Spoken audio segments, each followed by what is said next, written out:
After the great flood, silence covered the earth and the waters gradually receded, revealing a world reborn. The ark, a symbol of hope and protection, finally rested on the mountains of Ararat, marking a new beginning for humanity. From Noah's 3 sons, Shem, Ham, and Japheth, emerged the roots of all nations and peoples. This story is not just a list of descendants, it is the universe's origin story, woven with destiny and prophecy. In Genesis chapter 10, also called the Table of Nations, we see the ancient blueprint of human civilization. It reminds us that despite our differences, we all share a common beginning under God's watchful eye. Noah's sons bore many children, and their descendants spread across the continents, shaping the world's future. Japheth's line included Gomer, Magog, Madai, Javan, Tubal, Meshech, and Tiras, each founding distant lands. Gomer's sons, Ashkenaz, Riphath, and Togarmah, migrated to areas known for their fierce tribes and rich cultures. Javan's progeny, including Elisha, Tarshish, Kittim, and Dodanim, became seafaring peoples and traders. These islands and lands were divided by language and custom, forming diverse nations over time. The descendants of Ham brought forth powerful kingdoms from Cush to Canaan, each with stories of conquest and culture. Cush's son Nimrod became a symbol of might, a mighty hunter and founder of ancient kingdoms. He established Babel, Erech, Akkad, and Calneh, cities that would echo through history as centers of power. From that land, Asher built Nineveh, a city renowned for its strength and innovation, stretching across many generations. Mizraim's sons, Ludim, Anamim, Lehabim, Naphtuhim, Pathrusim, Casluhim, and Caphtorim, established their own kingdoms. The Philistines, descended from Casluhim, became formidable enemies of Israel in later stories. Canaan's family line included Sidon, Heth, Jebusites, Amorites, and many others who occupied key regions of the ancient Near East. Their borders stretched from Sidon to Gaza and from Sodom to Arad, shaping the land's history and conflicts. These descendants of Ham cultivated nations filled with diverse languages, traditions, and beliefs. Meanwhile, Shem's line continued through Elam, Asher, Arphaxad, Lud, and Aram, the foundational peoples of the East. Arphaxad's son Salah and grandson Eber are notable as ancestors of the Hebrew people and other Semitic tribes. Eber's descendants, Peleg and Joktan, lived during the Earth's division, a pivotal moment in human history. Peleg's name means division, for in his days the Earth was split, possibly referring to tectonic upheavals or linguistic proliferation. Joktan's family included Almadad, Sheleph, Hazarmaveth, Jerah, and others who settled in the eastern regions. Their lands spanned from Mesha to the Mount of Sephar, indicating a vast territory inhabited by different peoples. These genealogies reveal how the world's nations sprouted from a single familial root after the flood. They serve as a reminder that all humanity, despite differences, began as one under God's creation. The story underscores the divine plan that unites us regardless of tongue, tribe, or nation. Ultimately, Genesis chapter 10 illustrates the divine purpose in human diversity and geographical distribution. It teaches us that all nations are interconnected through a shared divine origin story. The division of lands and languages reflects both God's sovereignty and the richness of human culture. As history unfolded, these ancestral lines spread across continents, giving rise to civilizations and conflicts alike. Yet beneath the variety there is a common thread, a shared heritage rooted in Noah's family and God's promise. Many nations have risen and fallen, but this ancient genealogy remains a testament to human resilience and divine grace. From mighty Nimrod to humble farmers, every descendant contributed to shaping world history. Despite our differences, the story of Genesis reminds us of our unity and shared purpose under divine design. Let's explore the fascinating chapter of Genesis 10, often called the Table of Nations, which may look like a simple list of names, but actually reveals deep historical and spiritual truths. This chapter is the world's first genealogy of nations, serving as a vital record of how all people descended from Noah's 3 sons, Shem, Ham, and Japheth.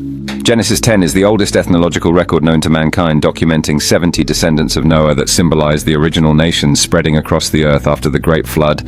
These nations form the roots of many ancient civilizations and continue to influence modern peoples today. An intriguing fact is that ancient historians like Josephus confirmed many of these names match early tribes and kingdoms across the Middle East, Africa, and Europe. Japheth's descendants became the ancestors of people who migrated north and west, reaching Europe and parts of Asia Minor or modern Turkey. Nations such as Gomer, associated with the Sumerians, trace back to Japheth's line, as do the Magog descendants, often linked to the Scythians or Russians. The Javan line leads to the Greeks, and Tarshish is believed to refer to Spain or southern Europe, showing Japheth's expansive reach. A hidden insight is that the phrase Isles of the Gentiles in verse 5 refers to coastal lands and islands of Europe, indicating Japheth's lineage became the Gentile nations mentioned throughout the Bible. Meanwhile, Ham's descendants primarily settled in Africa and parts of the Middle East, shaping some of the earliest civilizations. Names like Cush, Mizraim, Phut, and Canaan represent Ethiopia, Egypt, Libya, and the land later given to Israel, respectively. Ham's lineage includes great builders like Egypt and Babylon, and his descendants played a crucial role in developing ancient civilizations. A powerful figure from Ham's line is Nimrod, who built Babel, Erech, and Nineveh, and is described as a mighty hunter before the Lord. However, Nimrod also symbolizes human pride and rebellion, the human desire to exalt oneself against God, which led to the Tower of Babel story. This rebellion reflects the theme of human arrogance that ultimately results in divine judgment and dispersion. Shem's descendants took the lead in forming the Hebrew and Semitic peoples, including Elam, Persians, Asher, Assyrians, and Arphaxad, the ancestor of Abraham. From Arphaxad's line comes the name Eber, which is linked to the term Hebrew, emphasizing Shem's importance in divine history. Through Shem's lineage, God brought forth Abraham, leading to the nation of Israel, and ultimately Jesus Christ, fulfilling divine promises. The name Shem means name or renown, highlighting how God chose his line to carry the divine name and preserve spiritual truth among all nations. Another significant point is that during Peleg's time, the earth was divided, likely referring to the language and geographical divisions detailed in Genesis 11 and the spreading of peoples across the continents. Peleg's name means division, symbolizing a pivotal event in human history, initially the Babel confusion and later the territorial dispersions. This division marked a significant turning point, setting the stage for the diversity of languages, cultures, and nations. Spiritually, it reminds us that all humanity originated from one family, Noah's descendants, emphasizing our shared origin in God's creation. Despite differences in race, nation, and language, every person bears the same divine value and worth before God. A moral lesson from this chapter is that God's redemptive plan encompasses all nations, whether descended from Japheth, Ham, or Shem. Acts 17:26 echoes this truth by stating that God hath made of one blood all nations of men, reinforcing our common humanity. In prophecy, the descendants of these lines appear again and again in biblical end-time visions. For example, Gog and Magog in Ezekiel's prophecies symbolize nations from Japheth's line, often associated with northern armies in the last days. Cush and Put are mentioned in alliance against Israel in Ezekiel 38 and 39, highlighting their long-standing historical and prophetic significance. And nations like Sheba and Dedan are linked to trade, diplomacy, and economic relationships in Scripture's future visions. From the plains of Shinar to distant islands of the Gentiles, the families of Noah spread across the earth, carrying languages and cultures shaped by divine purpose. Genesis 10 teaches us that all humans are interconnected through one divine family, created with purpose and called to reflect God's glory. Throughout history, despite the ebb and flow of nations, the message remains clear. We are one blood, one world, and part of one overarching story, God's story. If this message has blessed you, consider sharing it to help others discover the hidden wisdom and divine truths in God's Word. By uncovering these historical, linguistic, and spiritual insights, we gain a richer understanding of our collective origin and future hope. Understanding the Table of Nations invites us to embrace our shared human heritage and appreciate the unity beneath our diversity.